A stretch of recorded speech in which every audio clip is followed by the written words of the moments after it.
অনেক অনেক দিন আগে এক ছোট্ট গ্রামে ছিল এক মেয়ে। নাম তার মীরা। প্রতিদিন রাতে সে আকাশের দিকে তাকিয়ে চাঁদ দেখে গল্প করত। গ্রামের সবাই হাসত, বলতো, চাঁদের সঙ্গে আবার কথা বলা যায় নাকি? কিন্তু এক রাতে হঠাৎই চাঁদের আলোটা অদ্ভুতভাবে ঝলমল করে উঠল। আলোর ভেতর থেকে নেমে এলো এক সোনালি পোশাক পরা রাজকন্যা। সে হেসে বলল, আমি চাঁদের রাজকন্যা, তোমার কথা প্রতিদিন শুনি। আজ তোমার সাহসের জন্যই নেমে এসেছি। মীরা অবাক হয়ে দেখল, রাজকন্যার চোখে জ্বলজ্বল করছে তারার মতো আলো।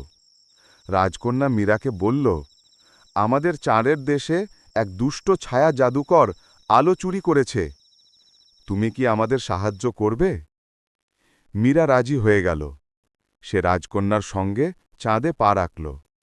সেখানে সে দেখল সব ফুল ম্লান, পাখিরা নিঃশব্দ।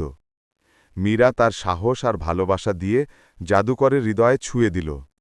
জাদুকর নিজের ভুল বুঝতে পারল, আলো ফিরিয়ে দিল, আর চাঁদ আবার ঝলমল করে উঠল। রাজকন্যা মীরাকে একখানি রূপালী পাথর উপহার দিল। বলল, যখনই তুমি একা বোধ করবে, এই পাথরটা আকাশের দিকে তুললেই আমি তোমার পাশে থাকব।